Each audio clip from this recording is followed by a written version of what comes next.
C'était le dernier groupe 1 de ce meeting d'hiver sur l'hippodrome de Vincennes, le prix de sélection, prix FaceTime Bourbon et le driver lauréat avec Orsi Dream est avec nous. Salut Eric.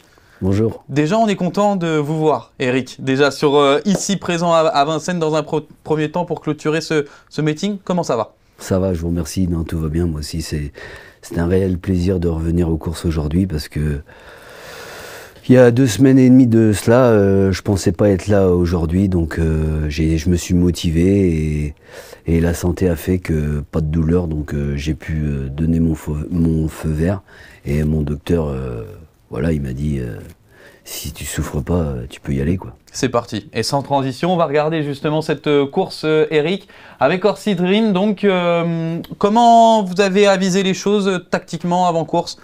Tactiquement, je voulais le dos d'Idaho de Tillard. Maintenant, le fait que Instrumentaliste et Héros d'Armes fassent la faute, j'ai pas eu de mal à prendre son dos parce que Idyll Speed, c'est pas trop une débouleuse. Donc, j'ai tout de suite voyagé en première classe, quoi.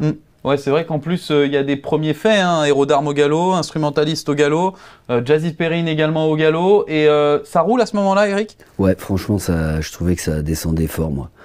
De toute façon, le temps est là, hein, il y a un peu de vent en plus devant les tribunes. Donc, moi, je trouvais que, oui, je faisais des appels de langue à mon cheval pour chercher à bien coller Idaho de Tillard. Alors la petite question également, c'était au niveau d'un point de vue tactique, est-ce qu'il y avait un petit peu plus de pression par rapport aux dernières courses d'Orsi Dream? Est-ce qu'il y avait peut-être un petit peu plus de pression de peut-être pas se louper sur l'une des plus belles également de cette fin de meeting d'hiver? Bien sûr. Le cheval, il avait couru 6 fois cet hiver. Ses 4 premières épreuves, il avait gagné brillamment, dont le prix de Belgique et le prix Ténor de Beaune. Donc après le prix d'Amérique, on va pas en reparler, mené à l'envers. Et le prix de France, comme je trouvais que j'avais fait une course dure à mon cheval, et avec son entraîneur Pierre, on voulait lui refaire une belle leçon. Après, ça a été une fausse course un peu le prix de France. Mais quand on regarde le prix de France, mon cheval, il traçait vraiment un dernier 500 exceptionnel. Donc c'était de bon augure. Voilà, si je peux dire. Il n'avait pas pris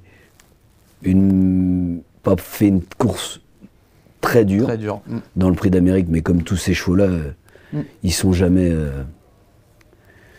Ils réexcusent toujours les défaillances de leur driver.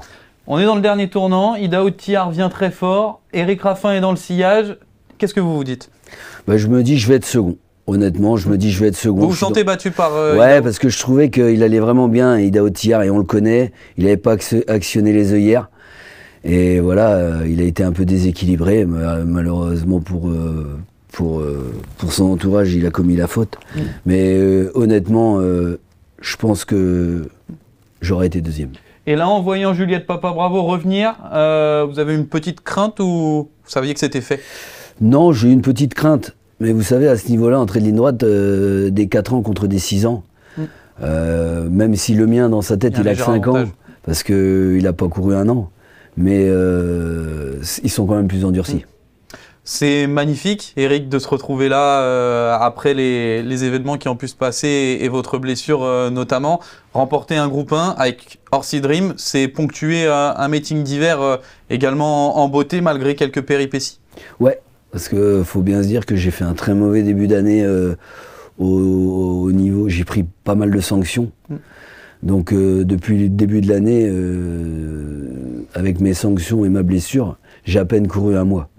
Donc non. C'est difficile comme pour un sportif également. Ouais, parce que quand vous prenez des mises à pied, c'est que vous n'êtes pas dedans. C'est voilà, c'est des erreurs que ça arrive de prendre des mises à pied, mais généralement je prends pas trop de mises à pied.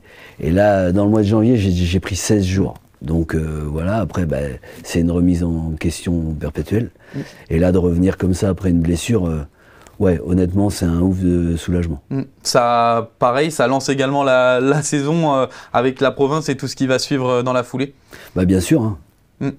C'est une certitude. Et pour en revenir au cheval, ce sera ma dernière question, Orsi Dream. Quel meeting d'hiver? 5 victoires, 2 groupes 1. Malgré les 2 petites déceptions peut-être des 2 belles, à savoir le prix d'Amérique et le prix de France, c'est quand même un meeting d'hiver que vous jugez comment?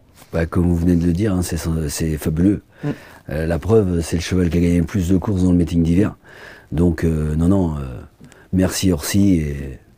Non, Très bien. Ce sera le mot de la fin. En tout cas, merci Eric. On va vous faire remporter également sur les réseaux sociaux les plaques qui sont juste ici, dédicacées par le monsieur qui est juste là, à savoir Eric Raffin. Ces plaques sont à remporter sur nos réseaux sociaux du Trot au cours de ce lundi. Donc restez bien connectés. Eric Raffin, merci beaucoup. Et bon rétablissement et bonne suite également. Et on va retrouver la forme. Merci à vous, c'est sympa. Merci beaucoup Eric et à très bientôt sur nos réseaux sociaux du Trot donc pour de nouveaux débriefs et ce meeting d'hiver qui se ponctue. À très bientôt.